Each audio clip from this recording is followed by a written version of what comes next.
देख रहे हैं मनी गुरु। मैं हूं स्वाति रायना। आज हम बात करेंगे फाइनेंशियल प्लानिंग की। फाइनेंशियल प्लानिंग मतलब आप कैसे अपने फाइनेंस को प्लान करते हैं, आपके पास जो इनकम आती है उसको आप कैसे सही ढंग से निवेश करते हैं, ये हम आज जानेंगे। निवेश के जरिए अपना लक्ष्य आप कैसे हासिल कर सकते हैं, किस उम्र में इसकी शुरुआत करनी चाहिए जिससे आपको बेहतरीन रिटर्न मिले, और कौन से फंड में निवेश करने से आपको होगा सबसे ज्यादा फायदा, और सबसे ज्यादा जरूरी एसेट एलोकेशन की फाइनेंशियल प्लानिंग में क्या इंपॉर्टेंस होती है। इन्हीं सब बातों पर बातचीत करने के लिए हमारे साथ आज है फाइनेंशियल प्लानर सुशील जैन। सुशील, आपका बहुत स्वागत है मनी गुरु के आज के इस एपिसोड में। मनी गुरु का जो बेस है वो फाइनेंशियल प्लानिंग ही है। हम हमेशा फाइनेंशियल प्लानिंग की बात करते हैं, लेकिन कई जो दर्शक हैं वो ये जानना चाहते हैं हमेशा कि मेरी नौकरी लग गई, मेरे पास पर्टिकुलर समझिए एक महीने में 20-25 हज़ार रुपए आते हैं, अब मैं अपने इस फाइनेंस को कैसे प्लान करूं, मतलब कैसे फाइनेंशियल प्लानिंग की शुरुआत करूं, आखिर क्यों है ज़रूरी है? सबसे पहले मैं आपको ये बताना चाहूँगा कि फाइनेंशियल प्लानिंग है क्या चीज़, क्योंकि आज की डेट में जहाँ पे आप सुनोगे सब लोग ये कहते हैं कि आपकी फाइनेंशियल प्लानिंग होनी चाहिए, हम लोग फाइनेंशियल प्लानिंग करवाते हैं। तो ये है क्या चीज़ फाइनेंशियल प्लानिंग? फाइनेंशियल प्लानिंग एक वो जरिया है जिसके माध्यम से आप ये तय करते हो कि आपको कितने पैसे अभी आपको अपने फ्यूचर के गोल्स के लिए इन्वेस्ट करने हैं और कितने आज के लग्जरीज़ के लिए आप खर्चा कर सकते हैं। जैसे कि अगर आपने 10,000 रुपये की सेविंग है तो उस सेविंग को आप किस तरह से इन्वेस्टमेंट करना चाहिए। जैसे कि बच्चों के लिए हम कहते हैं शादी के लिए हम पैसे रखते हैं। पहले यही होता था कि हमारे पेरेंट्स जो थे वो ये कहते थे कि जो पैसा है बच्चे बचा के रखो, फ्यूचर में काम आएंगे। ये फ्यूचर में क्या काम आएंगे, ये चीज़ की एक डेफिनेशन जो दे दी गई है उसको फाइनेंशियल प्लानिंग कहते हैं हम। ये डेफिनेशन ये होती है कि बच्चों की शादी के लिए हमें पैसे की ज़रूरत होगी, उनके पढ़ाई के लिए ज़रूरत होती है, रिटायरमेंट के लिए और एक घर के लिए। ये 4 ऐसी चीज़ें हैं जो हर एक के घर ज़रूरत है, तो इसी के लिए पैसे से बचा के चलना होता है। तो पहले 10,000 में से पूरे के पूरे पैसे हम लोग इकट्ठा करके वो निवेश कर देते थे, लेकिन आज हम ये कहते हैं कि आपको 10 नहीं, उसका पहले वर्कआउट कीजिए कितने पैसे करने से आपका सेविंग पूरा हो जाता है। अगर सपोज़ 2-2 हज़ार रुपये करके अगर आपकी इन्वेस्टमेंट से हो जाता है तो 4 गोल के लिए आपको 8,000 की ज़रूरत है। तो जो 2,000 रुपये बचे हैं वो 2,000 रुपये को आज आप इंजॉय कीजिए, इसी को फाइनेंशियल प्लानिंग कहते हैं। बहुत ही अच्छे से आपने बताया सुशील की फाइनेंशियल प्लानिंग एक्चुअली होती क्या है, क्योंकि पहले टाइम की अगर हम बात करें, जो हमारे पेरेंट्स थे या उनके पेरेंट्स थे वो काफ़ी ज़्यादा सेविंग्स में यकीन किया करते थे, और कुछ जो पुरानी कन्वेंशनल सेविंग स्कीम्स होती थी, पीपीएफ और बाकी एनएससी, इन सब में पहले निवेश होता था। लेकिन अब और भी जरिए आ गए हैं। लेकिन पहले के टाइम और अब के टाइम में इतना डिफरेंस क्यों है? ये तो सही सबको पता है कि इन्फ्लेशन से और भी ज़्यादा चीज़ें बदल जाती है, लेकिन पहले जो निवेश करते थे और अब जो निवेश करते थे, कितना अंतर आप देखते हैं? पहले और निवेश में और आज के निवेश में सबसे बड़ा जो फ़र्क है, मैं एक एग्जांपल से आपको समझा सकता हूँ। जैसे आज पहले हमारे जो रिटायरमेंट के फंड्स होते थे उससे हम घर बनाने की सोचते थे। जब आदमी रिटायर्ड होता था तब एक मुश्त पैसा मिलता था, फिर वो अपने घर के बारे में सोचता था। आज जैसे कि अभी आपने बोला 25,000 रुपये सेविंग हो रही है, तो सबसे पहले जॉब लगते ही घर लेता है बंदा आज की डेट में। तो ये चीज़ें आपको थोड़ा सा देखना है, ये नज़रिया चेंज हो गया है अपनी प्लानिंग को लेके। आज के जो यूथ है वो चाहते हैं कि मैं 50-55 से पहले ही रिटायर्ड हो जाऊं। ये प्लानिंग में इसीलिए थोड़ा सा फ़र्क आया है, सोच में बदलाव है। इन्फ्लेशन पहले भी थी, आज भी है और वो आगे भी रहेगी। तो उसको टैकल आज हमारे पेरेंट्स ने भी वो टैकल किया है, वो भी यहाँ तक लेके आए हमें पढ़ा लिखा के, और आगे भी ये चीज़ रहेगा। खाली सोच का जो चेंज हुआ है इसीलिए हमें।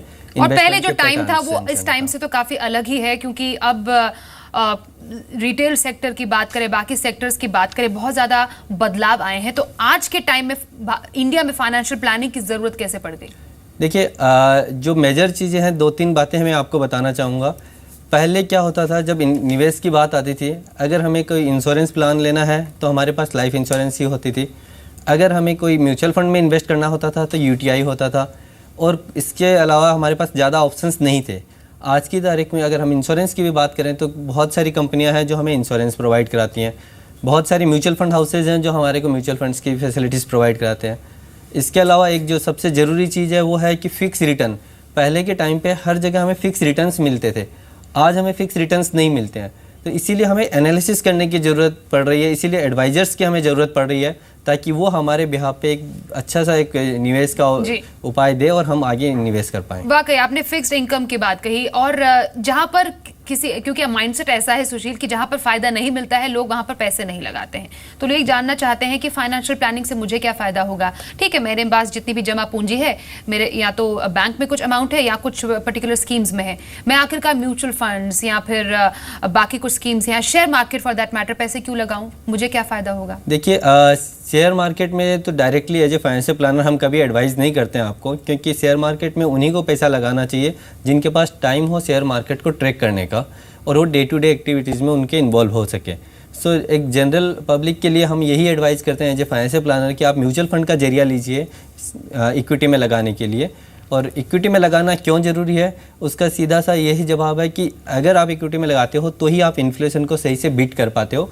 अदरवाइज जो हमने अभी तक ट्रैक रिकॉर्ड देखा है, इंटरेस्ट रेट जो होती है, बैंक इंटरेस्ट रेट जो होती है, वो इन्फ्लेशन से 1 या 2% ऊपर होता है।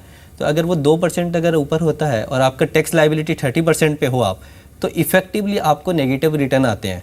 तो इसका मतलब ये नहीं कि सारा पैसा आपको इक्विटी में लगाना है, आपको कुछ सारे पैसे हम रिटर्न्स के लिए नहीं लगाते हैं। और एज ए फाइनेंशियल प्लानर हमें कभी भी आपको ये नहीं कहूँगा कि आप रिटर्न के लिए इन्वेस्टमेंट करो, आप सदा इन्वेस्टमेंट करो अपने गोल को पूरा करने के लिए। रिटर्न के पीछे मत दौड़िए, रिटर्न को कोई भी नहीं प्रिडिक्ट कर पाया है कि क्या आने वाले टाइम पे रिटर्न आएगा या क्या नहीं आ पाएगा। लेकिन कई लोग तो ये भी कहते हैं सुशील कि जो रिस्क है वो तो म्यूचुअल फंड्स में भी है, क्योंकि वो they are somewhat related to market. तो मैं क्यों म्यूचुअल फंड्स के थ्रू या SIP क्यों करूं, मुझे उससे क्या फ़ायदा होगा एज़ कम्पेयर टू जो ट्रेडिशनल जो इंस्ट्रूमेंट्स है उसमें पैसे डालने के? देखिए, म्यूचुअल फंड्स में ये नहीं है कि रिस्क नहीं है, म्यूचुअल फंड में भी रिस्क होता है। लेकिन अगर सपोज आपके पास 10,000 रुपये हैं, अब आप किसी एक स्टॉक को लेते हैं तो वो पूरे 10,000 रुपये में एक कंपनी का स्टॉक आप ले पाते हैं। लेकिन जहाँ म्यूचुअल फंड में अगर आप इन्वेस्टमेंट करेंगे तो वहाँ पे आपको 20 कंपनीज़ में वो 10,000 रुपीज़ डिवाइड हो जाएगा। तो एक तो आपका रिस्क फैक्टर वहाँ से कम हो जाता है। दूसरा, आपको म्यूचुअल फंड में इसलिए निवेश करना ज़रूरी है कि जो थोड़ा सा एक्स्ट्रा इन्फ्लेशन से ऊपर की जो रिटर्न आती है वो म्यूचुअल फंड में ही आएगी। और अगर लॉन्ग टर्म होराइजन है तो आपको जो नेगेटिव रिटर्न्स आने के चांसेस हैं ऑलमोस्ट नील हो जाते हैं। अगर आप 10 से 15 साल से ऊपर के टाइम होराइजन लेके चलते हैं, उन गोल के लिए आप वहाँ पे निवेश कीजिए, वहाँ पे आपको रिटर्न्स नेगेटिव आने के चांसेस बहुत कम हो जाते हैं। जी, अब फाइनेंशियल प्लानिंग की तो शुरुआत हो गई। जो लोग अब तक फाइनेंशियल प्लानिंग नहीं कर पाए हैं उनको ये पता चल गया आखिरकार फाइनेंशियल प्लानिंग क्यों जरूरी, इसके फायदे क्या है। शुरुआत कब की जाए, क्या एक पर्टिकुलर एज है जहां से शुरुआत की जाए? नॉर्मली जब नौकरी लगती है 20s में जब हम होते हैं तब से फाइनेंशियल प्लानिंग की शुरुआत हो जानी चाहिए। स्टेप बाय स्टेप अगर बात करें, क्योंकि कहा जाता है फाइनेंशियल प्लानिंग की शुरुआत एक अच्छे इंश्योरेंस प्लान लेने से भी की जाती है। उससे आगे बढ़े तो अपनी प्रायोरिटीज कैसे सेट करें? वेल, सबसे पहले तो ये जैसे आपने पूछा कि कब शुरुआत करनी चाहिए, शुरुआत की कोई ऐसे एज लिमिट नहीं है, जब से भी आप शुरुआत करें उतना अच्छा है।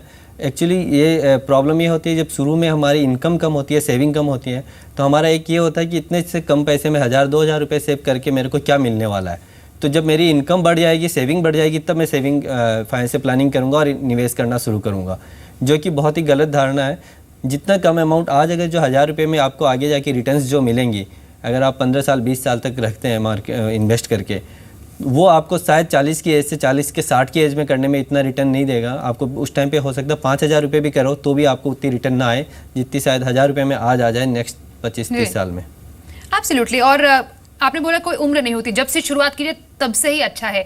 अब चाहे आप 20s में हो, 30s में हो, 40s में हो या आगे हो, आई एम श्योर अलग अलग एज में अलग फाइनेंशियल प्लानिंग जरूर होती होगी सुशील। इसलिए अगर हम अब इसको बहुत डिटेल में जाएं, बात आती है एसेट एलोकेशन की, किस रेशो में आपको अब अपनी फाइनेंशियल प्लानिंग करनी है। तो सबसे पहले एसेट एलोकेशन कैसे की जाए? अगर हम एक ब्रैकेट ले 20s का, 30s का, 40s का, 50s का, सब में तो सेम एसेट एलोकेशन नहीं होगी, कुछ पैसे इक्विटी में जाएंगे, कुछ डेट में जाएंगे, तो उसको कैसे डिटरमिन किया जाए? जी देखिए, फाइनेंशियल प्लानिंग जब हम करते हैं तो उसका सबसे अहम चीज़ है एसेट एलोकेशन, कि कितना डेट और इक्विटी में होना चाहिए। इस पे डिस्कस करने से पहले मैं आपको ये बताना चाहूँगा कि एक ये कहावत है कि इक्विटी में यंग एज पे आप ज़्यादा लगा सकते हो, एडवांस एज पे आप ज़्यादा नहीं लगा सकते।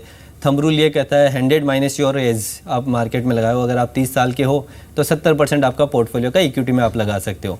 थंब रूल के हिसाब से ठीक है, बट एज एन एडवाइजर्स मैं कभी आपको एज की कैटेगरी के हिसाब से आपको डेट इक्विटी चूज़ करने के लिए नहीं आपको एडवाइस करूँगा। आप अपने टाइम होराइजन, गोल के होराइजन के हिसाब से एसेट एलोकेशन कीजिए। अगर आपके पास टाइम है, आपका गोल 10 साल 15 साल तक ऊपर है, तो आप उस गोल के लिए, पर्टिकुलर उस गोल के लिए जो निवेश कर रहे हैं उसमें लगभग 70 से 80% तक आप इक्विटी में जा सकते हो और बाकी का पैसा आप डेट में रख सकते हो। जैसे जैसे आपका गोल करीब आता जाए आपको इक्विटी से निकल के डेट की तरफ आना होता है। इसको एसेट एलोकेशन कहते हैं। अगर एक गोल की बात करें तो इस तरीके से कर सकते हैं, और सारे जो अगर 4-5 गोल को इकट्ठा कर लें तब आप पूरा निकाल लीजिए कि वेटेड करके कितना आपको डेट में आता है, कितना इक्विटी में, और इसको आपको पीरियडिकली चेक करना है। मिनिमम 6 महीने में और साल भर में तो एक बार आपको रिव्यू करते रहना है, क्योंकि गोल आपका नज़दीक आते जाएगा। आपने कहा कि रिटर्न को ना देखते हुए गोल बेस्ड अगर आपका जो पोर्टफोलियो होगा वो बेटर होता है। अब मानिए किसी ने 40s में अपनी फाइनेंशियल प्लानिंग की शुरुआत की है, म्यूचुअल फंड्स में SIP की है या कुछ बाकी स्कीम्स में पैसे डाले हैं, इक्विटी या डेट में, उसको भी क्योंकि उसकी प्रायोरिटीज तो डिफरेंट होगी। 30s में जैसे शादी हो गई, बच्चे हो गए हैं, अब उसकी प्रायोरिटीज रादर देन 20 की जो एज होगी या 40 की जो एज होगी उसकी प्रायोरिटी से डिफरेंट है।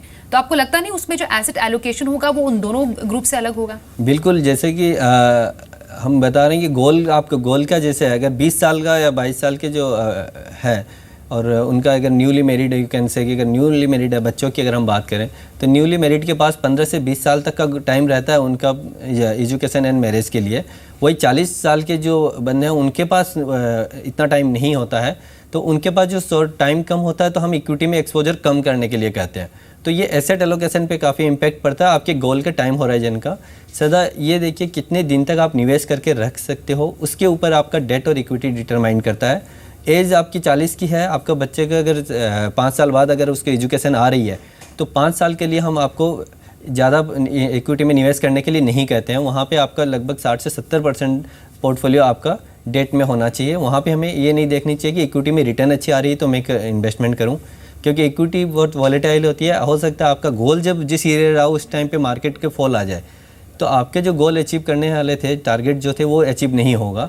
तो बेहतर है हम जितना पैसा है उसको डेट की तरफ रखें, क्योंकि गोल बहुत करीब है, हमारे पास टाइम नहीं है वेट करने का, मार्केट को रिकवर करने का। डेफिनेटली। और अगर एक बैलेंस पोर्टफोलियो की बात की जाए जिसमें बेस्ट ऑफ एवरीथिंग है, आपने SIP भी की है, कुछ जो इंस्ट्रूमेंट्स है ट्रेडिशनल इंस्ट्रूमेंट्स वहाँ पर भी आपने निवेश किया है, एक अच्छा इंश्योरेंस पॉलिसी भी लिया है, एक आइडियल जो एक पोर्टफोलियो होता है वो कैसे आप डिस्क्राइब करेंगे?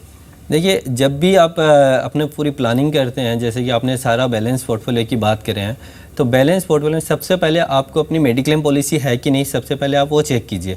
वंस आपकी मेडिक्लेम पॉलिसी है एडिक्वेटली, जो कि हम कहते हैं जैसे अगर मैरिड कपल हैं तो मिनिमम पर हेड 10 लाख के ऊपर की होनी चाहिए। ये एक मिनिमम क्राइटेरिया है, क्योंकि मेडिकल एक्सपेंसेस बढ़ते जा रहे हैं और इसका कोई आप अंदाज़ा नहीं लगा सकते कितना खर्चा आएगा। सो मिनिमम 10 लाख रुपीज़ के आसपास के आपका कवर होना चाहिए।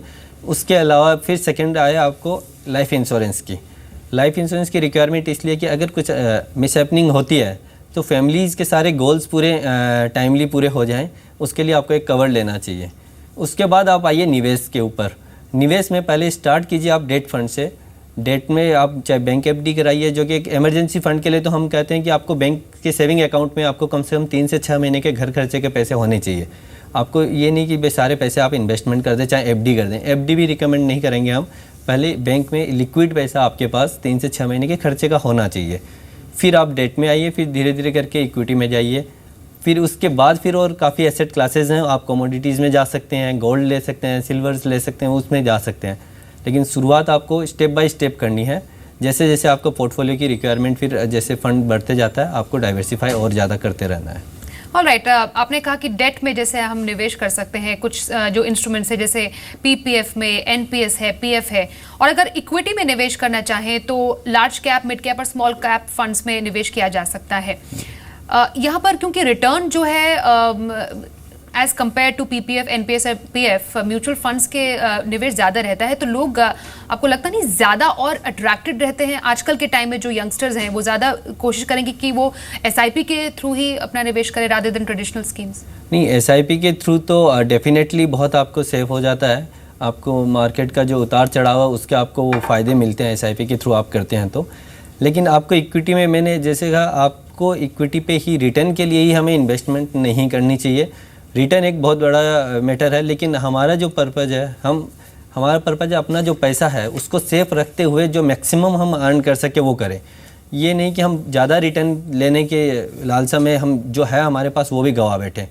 तो मैं सदा आपको यही कहूँगा, आपके गोल के लिए अगर लगता है कि मार्केट में आपको पैसा लगाना चाहिए 10,000 रुपये, तो आप 10 ही लगाइए, 15 मत लगाइए, क्योंकि आपको ज़्यादा मिलने से कोई वो नहीं है।